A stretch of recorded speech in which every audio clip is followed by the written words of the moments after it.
Hello, thank you so much for being here. If you happen to not know me or my work, I just wanted to introduce myself and share a little bit about my intention behind putting together this event. So, my name is Nadia Munla, and I am an embodiment and intimacy coach. And I've been in the coaching industry now for a little over a decade. And myself, along with all the people that I brought into these conversations, really came into the coaching industry because of a variety of reasons. I would say number one, before anything, love, a desire to serve, a desire to transform. And also, and I'll speak to my own experience here because I don't know if all the panelists feel this way and I don't want to speak on behalf of them, but for me it was also about changing things. It was about liberation. It was about disrupting what we thought we had to just accept as normal.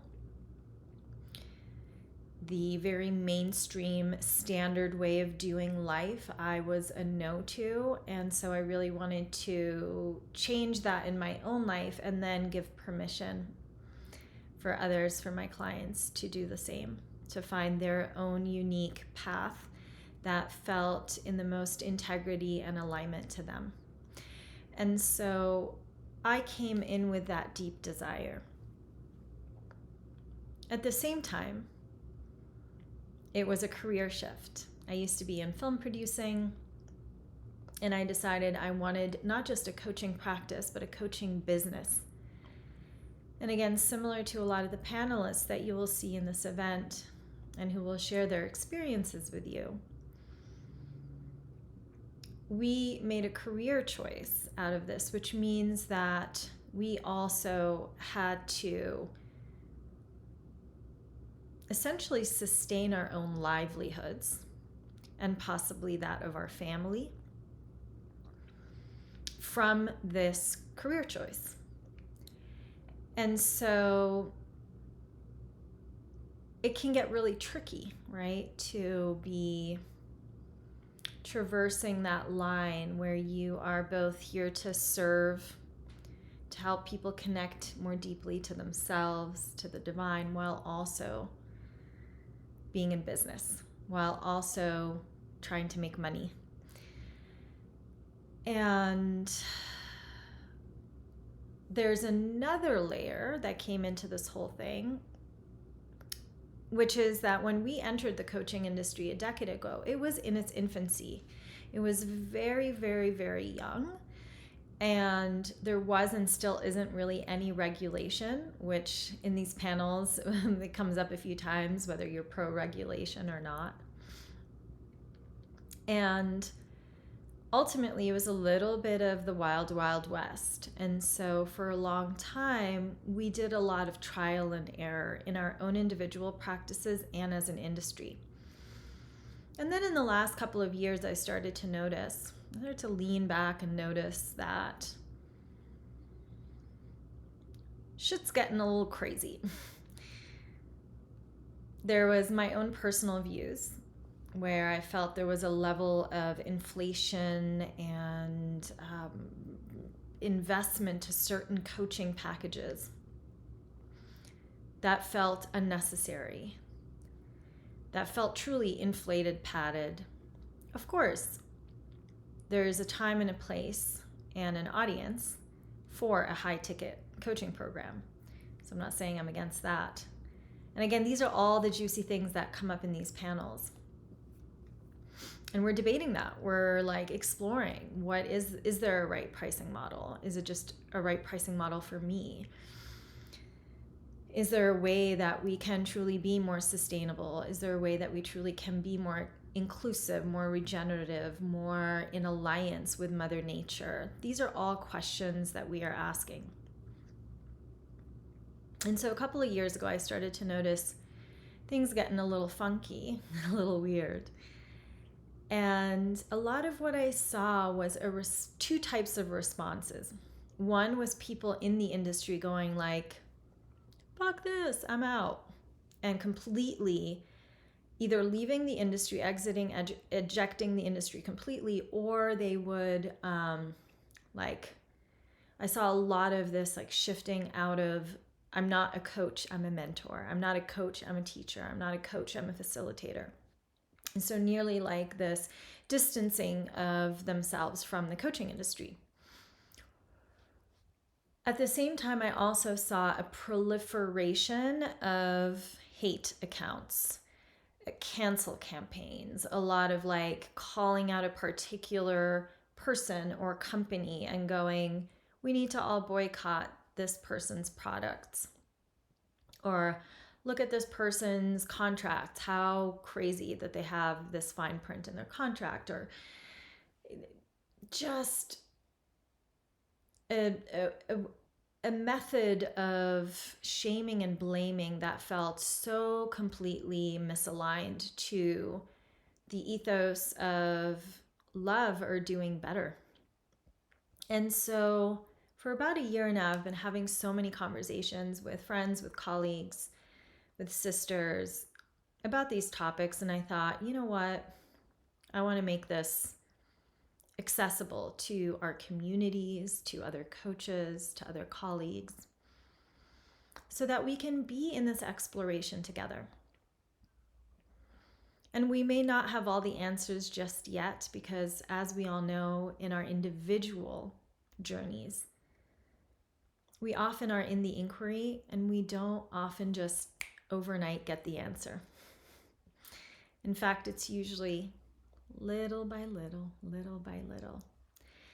And so this space, a new chapter in the coaching industry, how can we do better, was essentially a small event that I wanted to create, a space for different coaches in different niches to come together and have conversations with each other around a round table in a circle to go, look at these things that we did, that we adopted, often accidentally and without any malicious intention, that maybe weren't the best practices from a sustainability standpoint, from an accessibility standpoint, from a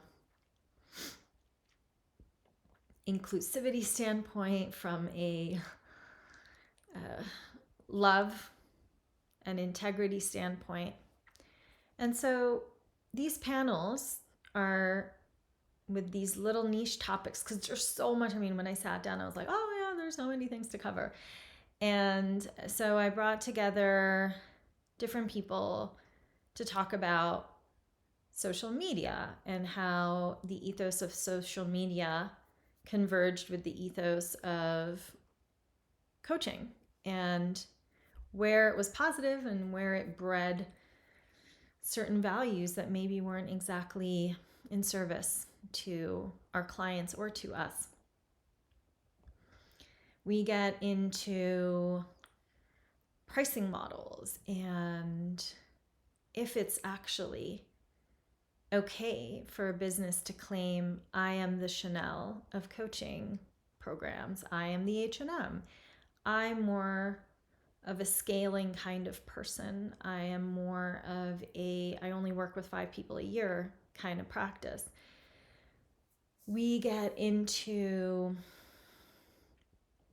how we accidentally commodified our connection to spirituality, the hierarchy, the reward system, right? The way in which we encoded, oh, if you're a spiritual good girl, you're going to find your king, right? And the way in which, again, covertly and unintentionally often, we sold these guarantees that are literally impossible to sell, or to guarantee, should I say. We can sell them. Apparently we have, right? And so there's so many different directions where we took these. One of my favorite panels, and what felt really important to bring into the space too, was this journey from maiden to mother that so many of us take, whether we have a biological child or not. But noticing the ways in which the mother archetype really holds values and like a certain compass to the type of leadership we're really looking for and what we want. We talk about design and what we need to shift in our own personal design and our business design to really serve those that are asking for guidance and mentorship, which is ultimately a beautiful thing. Like, don't we all want to look deeper into ourselves and find more peace and freedom and happiness? We dive into how important is it for us to call out harmful practices we see around us, and how important is it for us to do what we can in our local or virtual community. There was a green flash. I don't know what happened. Side note. It's also interesting because when I finally got the go, it's time, now's when you're going to run this, is around the time that everything started to happen in Gaza. And it was an interesting spiral of connection because I myself grew up in the Middle East. I grew up in Lebanon. I grew up with the Israeli occupation in the south. And even in my first couple of years of life, I experienced the Israeli occupation in Beirut as well as a separate civil war that was occurring at the same time. I also grew up with a lot of ways in which I served the Palestinian refugee community in Lebanon, in Beirut. And so at first I questioned the timing. Is this the right time? Should we be focused somewhere else? And I just kept getting yes, go, yes, go. So I went, and as I started to have these conversations, I realized that this is part of the change that we are looking for. That when we cannot directly fight the system and fight the deeper codes that are embedded in our society and in our systems, what we can do is show up every day and take one step at a time and ask ourselves, is this coming from a place of love, or is this coming from a place of fear? Can I kneel down and be in full fucking devotion to serving? And that's what all of these gorgeous humans that I have brought together are walking. They're walking that path. We are all doing it messily. We are all trying to give ourselves grace. And we are all here willing to have the conversation and be in the inquiry and say, we don't really know. We don't have all the answers. So one thing I can guarantee you is that there are no guarantees in this event. We do not have a full set of pillars and a manifesto that you will have at the end that says, here's exactly what we're going to do till the end of time. Because we are aware that it's an ever-evolving, ever-unfolding process. And so we humbly come here to just open up the conversation and go, where have we not looked deep enough? What else do we need to address? Where do we even begin? Instead of getting overwhelmed with where do we need to end up, we've just started to open that box. So I appreciate you being here. I appreciate you wanting to join us in these conversations as we listen, as we figure it out, as we do it messy. And I ultimately just pray that whether you are here as someone who works with coaches and facilitators, someone who is a coach or a facilitator, or very possibly both, that you leave this event with a few more doors of inquiry that have opened, more slivers of hope of where we can go from here,